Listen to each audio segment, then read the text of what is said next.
Hey, hey. All right, guys, welcome back. So this is going to be today's topic video. This one is going to be for the 29th. I was going to have it come out at midnight, but I thought, why don't I just do it live in real time because we're so close to midnight anyway.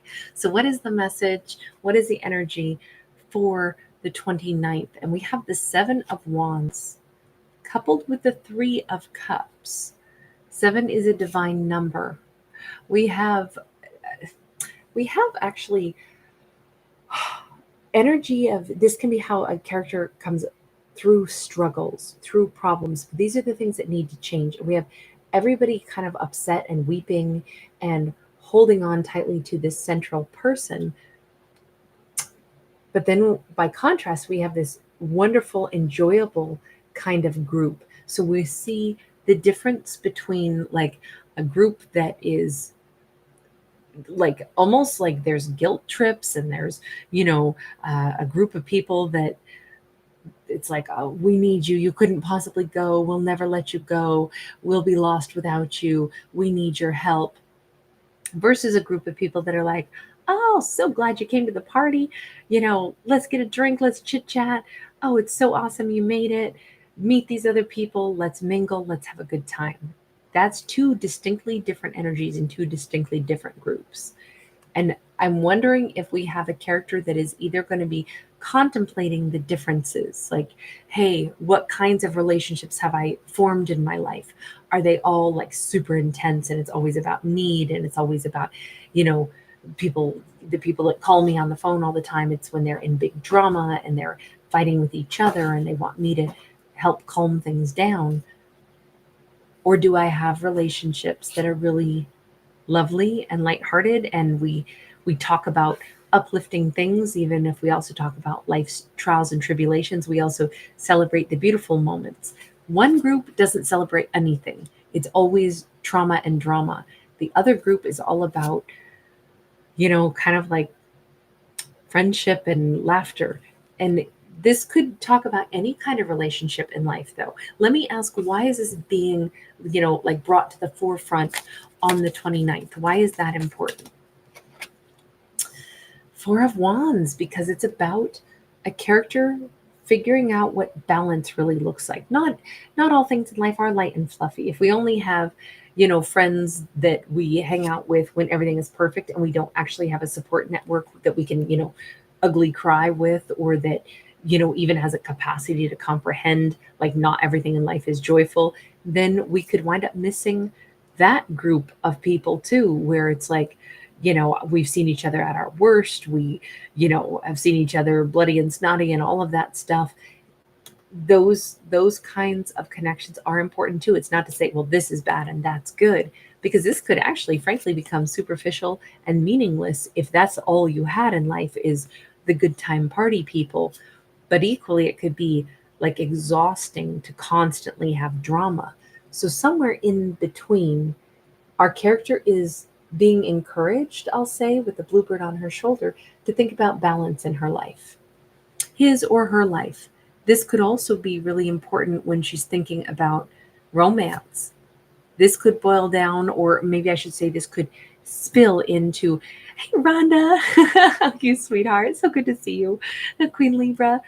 Um, I feel like if it's about other personal relationships in her life as well, say romances, she's like, look, I don't just want somebody who only wants me when I look good and smell good.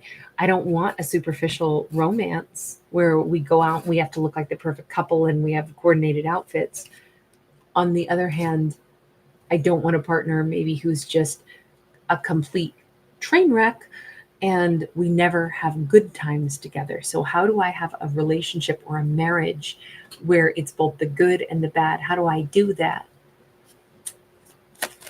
Honestly, I kind of think it's by just acknowledgement. It's by, the thing that we feed, if she feels, because I think it's going to be a sliding scale, right? Life is going to get difficult sometimes. And there's stretches of time where, look, my week has been kind of a sucky week. That's why I've been so late putting out videos, because it's just been one of those weeks where it's like, oh my God, are you kidding me? Okay, now this. Oh, Okay, that changed the whole flow of my week. All the things I should have been able to do, I had to rearrange and flip my schedule all week long. And it's just what it is. Sometimes you get a block of time that's just tough. And other times everything's coming up gold. And I think maybe that's the whole point of this, is that to have balance means you have to be flexible. We have a Queen of Cups. I think I think that the answer here is our character is probably going to need to just work with her emotions, and she's going to have to be the central point. Keep emotions soft, but manage emotions. If she wants to be balanced, she can care about people but not care so much that she's completely, going through compassion fatigue. That's like, if she's dealing with friends, family, be there for them, but not to the extent where their worries make it so she doesn't sleep for 5 nights on end, and they're sleeping fine in their bed, but she's the one super stressed. Like a good Queen of Cups has compassion and empathy, but she knows how to reel it back in instead of like lose herself in the flood of, emotion. And likewise, loving people, feeling warmth, feeling a pull toward, friends and wanting to have a good time. That is awesome also, but it has to be real. It can't just be superficial, or she's going to end up feeling unsatisfied there as well. All right, there. Now you can see my very big boy. He turned into a pretty big blue healer. Sorry, but if he's here busting in, I think you at least deserve to see the cuteness of him. He's going to lick my ankle for just a bit. This feels like kind of a really great thing to contemplate. We have a Five of Cups in the reverse. Oh, so here's why she's thinking about all of this. She may be reflecting right now on what kind of person she would want to have a romance with as well. The big thing is she doesn't want to be in a situation where there's never support for her either. She doesn't want there to be any more disappointments and losses and feeling somehow abandoned. I'm wondering if she perhaps in life had a tendency to be drawn toward people that maybe had some problems. Look, the Seven of Wands would lean more heavily just because it's a 7, so it trumps a 3, right? The 7 is going to be more complicated and more difficult than 3 of Cups is happy, simply because 7, is an advanced number over a 3.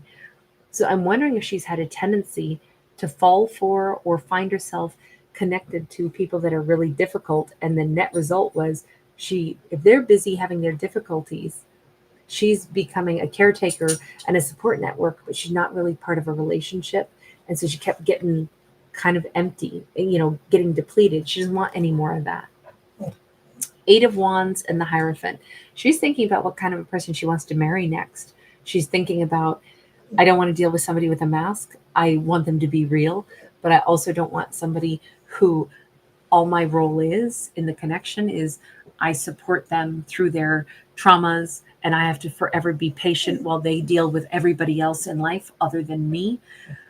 But I'm not trying to be selfish either. But I want a partner. I want to marry someone, and they got to be there. I can't have a relationship where it's just on the phone.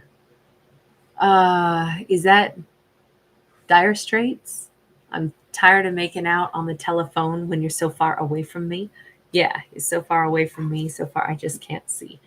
I think that's the big thing. It's not enough for somebody to love her, but they're so consumed with their family drama that they don't have space for her in their family.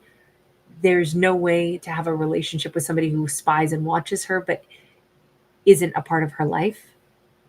I think that's what she's realizing. No more of that. She knows somebody is still watching her with this 8 of Wands card. She knows that they spy on her all the time. And I don't think it's like, I bet somebody is just, they're just spying on me, drooling over me all the time. I don't think it's that at all. I think her higher self knows it. She knows she dealt with somebody, and this person might have really, really mattered to her, and she mattered to them too, but they haven't made effort to leave their sticky situation behind. And that made her start thinking about her own balance in life. Am I balanced?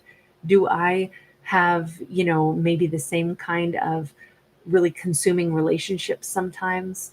Where is the balance? It's kind of good that she maybe reflected on what she wants, who she is, how better to balance things out. Because if she knows somebody who wants her, only spies on her and doesn't talk to her and isn't a part of her life, and yet she's like their major fantasy, she's realizing what a foolish thing this is. If they're busy being a court jester for everybody else in their life instead of living their own life and just being with her, she's like, I'm not going to be sad for me because it's way sadder for them. But I am going to take stock and make sure I don't do that. I want to have happiness. And my higher self says, if this is the best they could do is spy on me, because they're too enwrapped with, their family, or they have other superficial relationships to keep up with, yet they love me and spy on me, then I'm just their fantasy boyfriend or girlfriend. Yeah, no, don't ever fall into the trap of fantasy. And I think this is like her talking herself through this, partially by holding herself accountable and taking herself to task to say, do I know what a Four of Wands looks like? Do I have balance in my relationships? Am I ready to be balanced? Can I give love without getting lost? Can I give support without losing myself? Can I have lighthearted energy without getting lost in the wine? Yeah, I think I can. And I think that all of that balance and moderation would bring a much happier outcome. It'd certainly be better than being so extreme that you never quite get the life that you want to have. She's preparing herself mentally to meet the person that she's going to marry, is what this storyline is. But she's kind of sitting down and kind of going through this thought process, I think. And I think it's a really good message on here. And Ace of Swords, yeah, she's just simply finding the raw truth, not the fantasy, not the truth we wish it was. And so we convince ourselves it's true. She's really getting to the truth. And I think the biggest component of this is she wants to be married. We have the Four of Wands and we have the Hierophant. Those are both marriage cards. If she wants a real partner, then she has to understand what partnership looks like. And she has to understand why someone can't be her partner. And maybe most importantly, she has to understand how she gets to be in a partnership, what role she would play. Six of Swords, this is really helping her move on. And a Seven of Pentacles. It has been a long time, a long thought process of detachment, but she is letting go of a person from the past who is still so tangled up, yet watches her all the time, all the time. And she's letting them go anyway. I can't actually read this because I think it's written in Latin, but the word justice is somewhere up at the top with the Six of Swords. It's in this little tiny banner that runs across the very top. And the last word is, I believe anyway, that it's Latin and it's justice. There's something here. I mean, swans mate for life, but this was a checkerboard.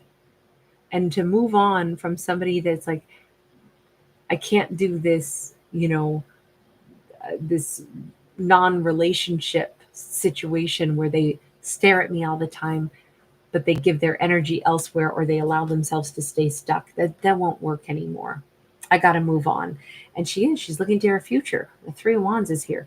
So for some reason, the 29th is a pretty beautiful day of contemplation, reflection. She may write a song or write something that could turn into lyrics. She's here with sheet music. And it could be that, some inspiration comes seemingly from out of nowhere. Maybe it's a goodbye. It's funny because we have notes and we have the word silence up above. That's the only two words I can make out, but I'm wondering if it has something to do, like if she writes a piece of music or lyrics or poetry or something, if it has to do with, letting the silence kind of remain. I mean, you didn't You watched me, but you didn't speak because you're hiding behind a mask and you're not here. So why am I here waiting on you? This could have been the person that I was going to marry, but instead I got to move on from them because of all the silence. It kind of feels like maybe this is one of those situations where in the silence she kind of found the answers. The Hierophant is when we connect to our higher self, and sometimes it's got to be quiet before we can find those truths. So I want to say that silence meant a lot of different things for her. She had a lot of time to think, she had a lot of time to contemplate, and she found some truth in the silence. I don't know, that wasn't particularly poetic, but she might be really good at being poetic. But there is something here about the beauty of silence. And this is all about how she looks forward now in life to something else is not going to be silent anymore. She's looking forward to the future. Let me just ask, with this person who watches and spies and spies and spies, which is not typical to see on an Eight of Wands card. Normally, this is an action taking, communicating card. The only reason I keep saying they're spying is because it's this huge mask. And you can't be showing your real self if you're wearing a gigantic mask. And they dominate this. It's like they're watching from the sky all the time. So all of this, I'm not going to talk, but I'm going to stare at you all the time. Well, because I can't talk to you or be with you because everybody else holds on to me. If that's what their situation is, what are they going to think when they see this change in her? Because she's letting them go. She's moving on, or she's moving out of reach. We have a Knight of Cups, but even though Knight of Cups should be an action taker, somebody who comes forward to offer a cup of love, they actually look ashamed that they didn't or they aren't. They know what they should do, but I don't know that they're going to take action, even though we have a Knight there. We have the World, and we have the Nine of Pentacles that came out sideways. I don't know. I almost feel like I shouldn't necessarily read it like they're just giving this up, but that body posture says volumes to me. It's like, I should have loved her. I should have done something and said she's going to start a new cycle. She's going to have a home and a marriage with somebody else. She's going to be really happy, and I'm maybe still going to be alone, but dealing with family and people that want pieces of me, but I'm not going to be with anybody. I'm not really going to have abundance. I think they're in a weird limbo land of they might kind of be single, but also kind of not be single, just because something's wrong with their situation. This is way too many people clinging to them. And I think she had a certain element of that in her own life that she's monitoring and making sure it doesn't get out of hand. Through meeting somebody else, I think she learned how to keep her own life in check and balance. I don't think this storyline says that they're coming toward her. I could read it differently, but then why is this card sideways? Is it because they want to share the energy of being single and feeling confident? The only thing is, how is it that maybe they watch her and they're really inspired and they finally shake some stuff up in their own life? I could read it that way.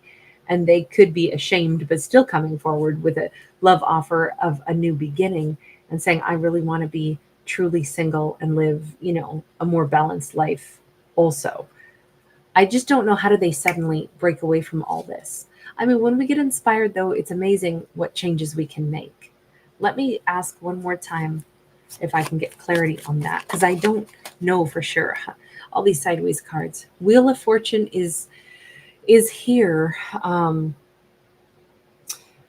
But we got like the eyeball of the universe, and we've got this little bitty dude standing on a pocket watch because he's so diminutive. I mean, it does say, look, sometimes we're at the mercy of the growth pattern that we have to go through. Divine timing gives us, sometimes we can't see things until we've reached a certain point in this story, right? It's like me when I tell these stories, I don't know where they're going to go.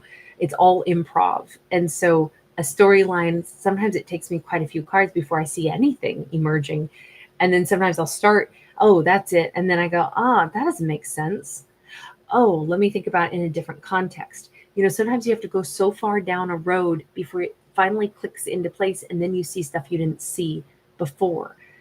So this could, more than ever, thanks to this card being sideways like this with the little dude standing on the pocket watch, this could say that the person who's spied on her for so long, they actually maybe had to spy on her this long to be inspired by the changes she was making. There's something about if they watch her like a hawk, the way we saw on wherever that card went, they will notice the changes in her. They will notice something different about her.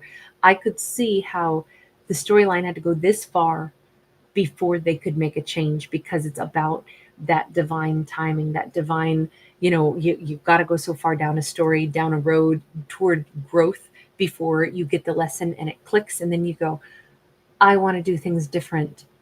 Why didn't I offer love before? I don't want her to go marry someone. I want her to marry me. But I can't marry her if I'm still tangled up in family stuff all the time. I have to actually be ready to give. This has to be my most important connection. And this could be them saying it now is. Or they could be watching her and knowing that they timed out. They're never going to break away from all the family drama, and that's just the way they're going to do things.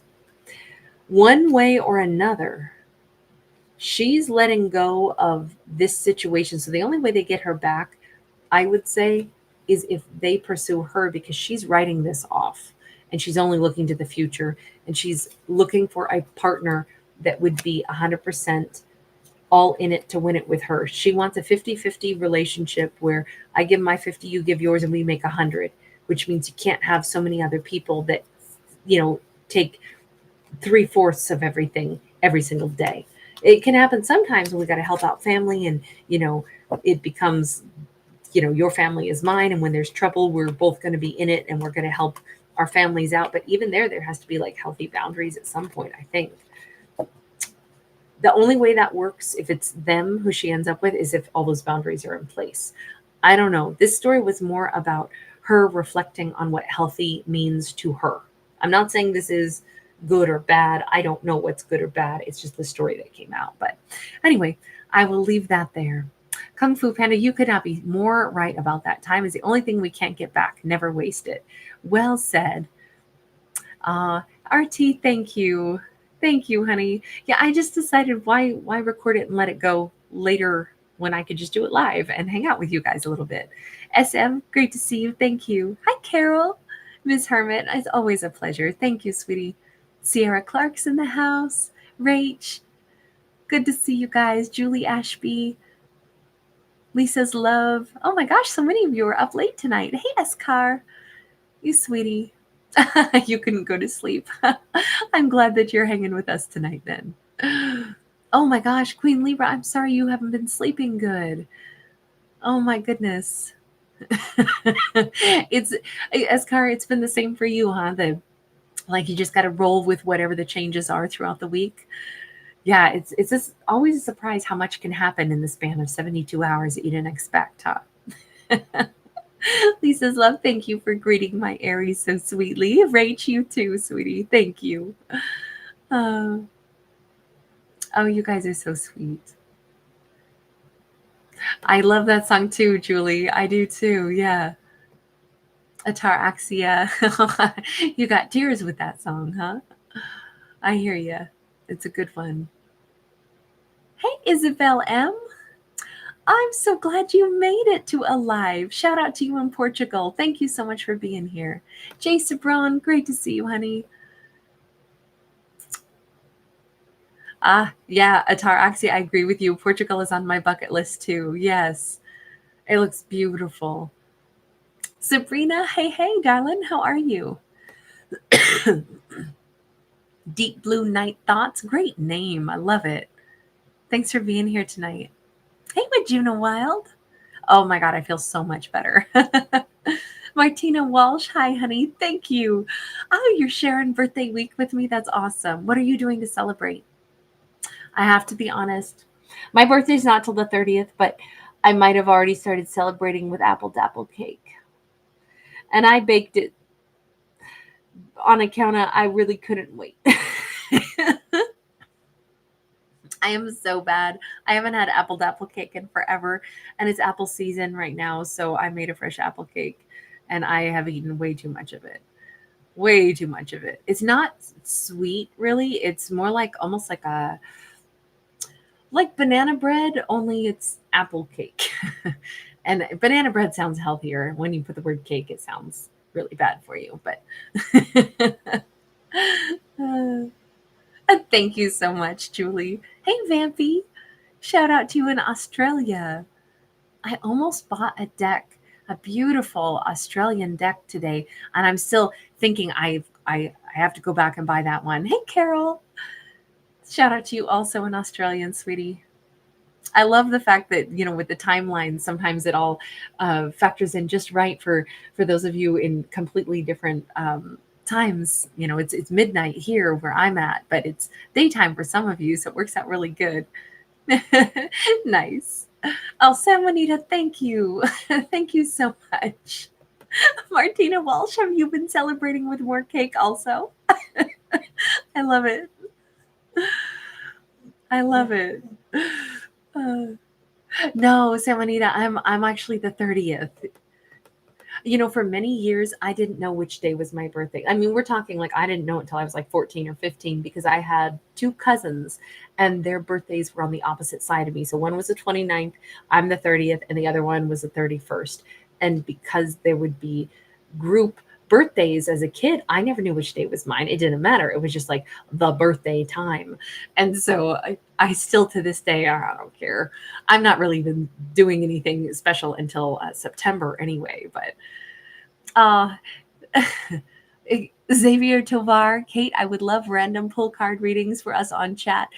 Well, that takes a lot of my energy. So I do that on special occasions. I'll be doing it sometime this week, but it's not something I can just do very frequently because that's a lot of energy on my part. So I'm glad you like it. That's awesome. Thank you for letting me know. But yeah, I will be doing it sometime this week on both of my channels. So keep your notification bells turned on and hopefully I will see you there. Hey, seashells. I agree with you. Thank you guys. All right, everybody. My baby, Lisa's, we have another Aussie here. That's awesome. You guys, I will see you again later. As you can tell, my baby is calling. So good night for now, everybody. I'll see you tomorrow. Bye, you guys. Ataraxia. Oh my God. You're amazing. I love it. Next year, I shall be Lady Kate. I love that. It's so much better than Miss Kate. I'll take Lady Kate any day. Bye, guys.